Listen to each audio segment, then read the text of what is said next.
So we're a little bit over a week into 2016, and that means about 25% of people have actually given up on their New Year's resolutions already.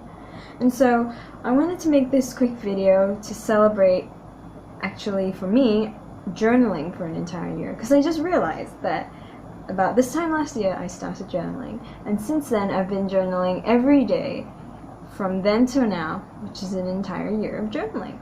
So I thought I'd talk a little bit about what I did in order to make that stick for me, and hopefully that'll be able to help you out if you have anything that you've been wanting to do this year and you feel like you've been having a bit of resistance, or even if you've already decided to give up on it, maybe this could help you raise it from the dead, basically. Alright, so let's get started. First thing is to create a micro habit around what you want to do. For me, it was the journaling, and so for me, it was just writing something really simple every single day.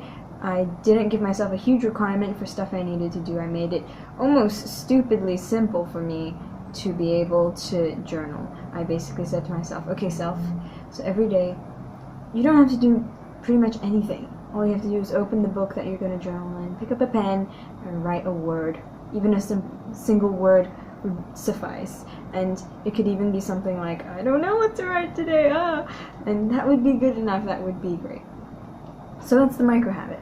The second thing I did was I laid out the book that I would journal in to make it a trigger to actually start writing. I had it on my pillow so that when I would want to go to bed, I would see it right there and it would be stopping me from going to sleep.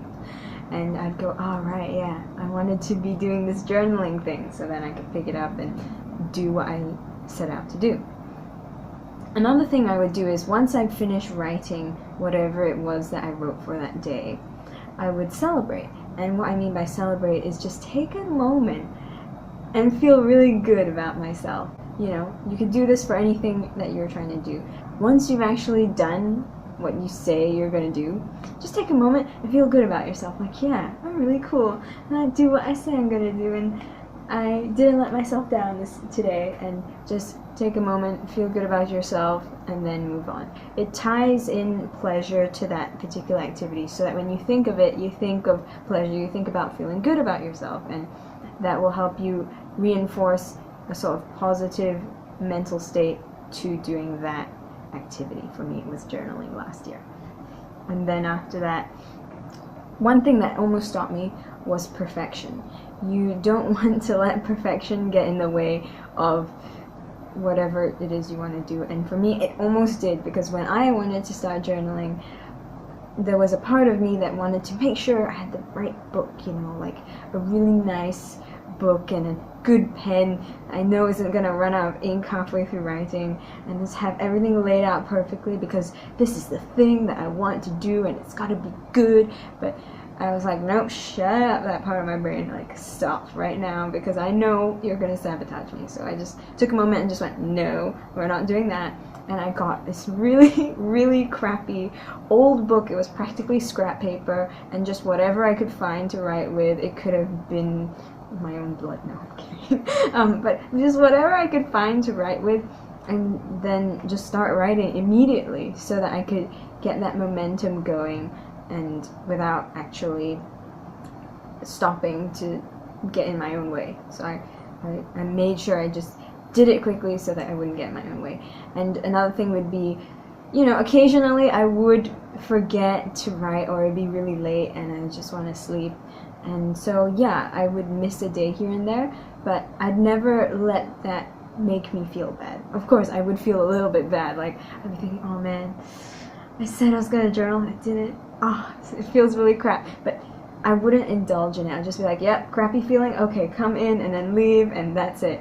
So not indulging in that desire to have it all be perfect really helped me stick to it for the entire period. And I also set a time frame. I said to myself, alright, self, you can try this thing and you can do it for 60 days, because 60 days is about how long it takes to have a new habit stick. So I said, okay, 60 days, we'll try it for 60 days. If you don't feel like it's helpful for you, this is me talking to myself, right?